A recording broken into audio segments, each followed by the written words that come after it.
sorry guys, didn't see you there. We were just enjoying this beautiful weather. I'm senior Aaron Austin. And I'm sophomore Jillian Austin. And welcome back to CBP TV. Today is Friday, May 1st, and today's student of the day is Vanessa Kelly for being productive during this quarantine by starting a sign-making business. Now to Isha with the rest of your news. It's Aaron. You're watching CPP TV, the voice of Hawk Nation.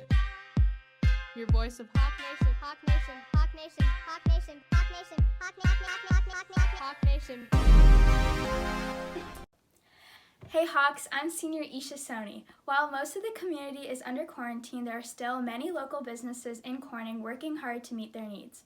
Senior Lydia Robinson and her family have ordered food from Dippity Doodas, Cugini's, and Mooney's.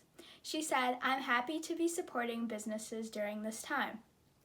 It's good to still have community food. I'm glad to support the local businesses during these times." Also, in some other good news, Peaches and Cream opened last week and locals are super excited as this means summer is on its way. Junior and employee Tatum Treadwell said, "I'm excited to work again. All the rules are being followed. I'm happy to put a smile on people's faces. My personal favorite thing to make is soft ice cream." Now, here's Aaron. Thanks, Isha. Hey Hawks, it's me again, senior Aaron Austin, and I'm back with more Netflix quarantine trends. Today I'm here to talk to you about the show Outer Banks. This show has swept the internet, with many of the people who watch it longing to live the summer these kids do. This show revolves around a group of 4 teens nicknamed the Pogues, who run around trying to uncover the lost treasure from a sunken shipwreck.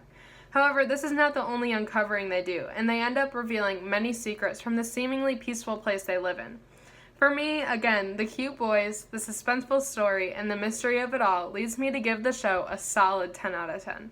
Trust me on this. Coming from a person who's watched almost every single show on Netflix and hasn't been doing much math, it's definitely a good one, and I recommend it for everyone. Now to Jillian with the Jillian Laughs. Hey Hawks, I'm sophomore Jillian Austin.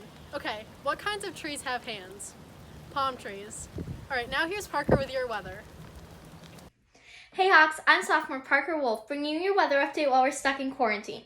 Lately we have been seeing lots of rain, and as much as I would like to tell you that that's going to stop for a while, we are still seeing chances for this next week. Today we'll have a high of 59 with a low of 42. There will be 40% chance of rain in the morning and 20% in the afternoon.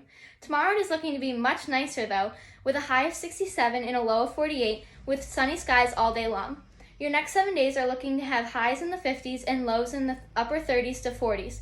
Make sure you get out and enjoy the sun and warm temperatures while they are here. Now let's go to our field reporter, Alex Windsor, with an update on your sports. Hello, my name's Alex Windsor. Tomorrow night, the stadium lights will be lit up for the enjoyment of all to come and see. However, please do not get out of your car. WETM has released an article in which Superintendent Michael Janowski has pleased asked that everybody remain inside their vehicles, unlike last time in which students came out and congregated on the field, even making TikToks and playing volleyball. We ask that you please don't do this for reasons of social responsibility. Superintendent Janowski has promised that there will be security measures this next time around tomorrow night to ensure that such an act is not repeated. Thanks, Hawk Nation. What's going on, Hawks? I'm Junior Sean Powers. I'm sure most of your sleep schedules are about as messed up as mine, and while you're awake, you struggle with constant boredom and the refreshing of social media every 15 minutes. There's nowhere to go, nothing to do, and too many hours in a day to stay busy. I got the chance to catch up with the extraordinary Sydney Hewitt to see how she's been maintaining her sanity during quarantine, as well as making an impact in the community. But first, I'd like to take a quick moment to thank our sponsors, Welch's. Obviously, just jokes, but this mango twist juice hits different. 12 out of 10 would recommend. Anywho, here's what she had to say. Within my first few days staying inside my house practically 24/7, I found myself really bored and already lacking connection with my friends and neighbors. We had boxed brownie mix that I decided to make, and I had a fun time making the brownies and then eating all of them by myself essentially within like 2 days. Each week, I kept making more brownies for fun and started expanding my expertise, making more brownies and cookies from scratch instead of from the box.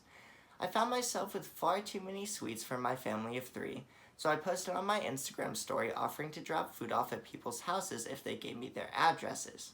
I have dropped off homemade brownies at several of my classmates' houses, my aunt's house, my doctor's office, and I have more people on my list. I've really enjoyed picking up a new hobby as it has helped long afternoons go by much faster and encouraged me to maintain relationships with my classmates. I'd like to give a huge thank you to Sydney for the smile she's been putting on the faces of others in a time where more stress and uncertainty has been at hand than usual. In addition, I want to hear what hobbies you have picked up during quarantine. Please feel free to drop a comment saying where I can get a hold of you if you'd be interested in being featured in the story. Thanks for tuning in to this week's episode of CPP TV at Home. Make sure to tune in next Friday, and as always, keep flying, Hawks.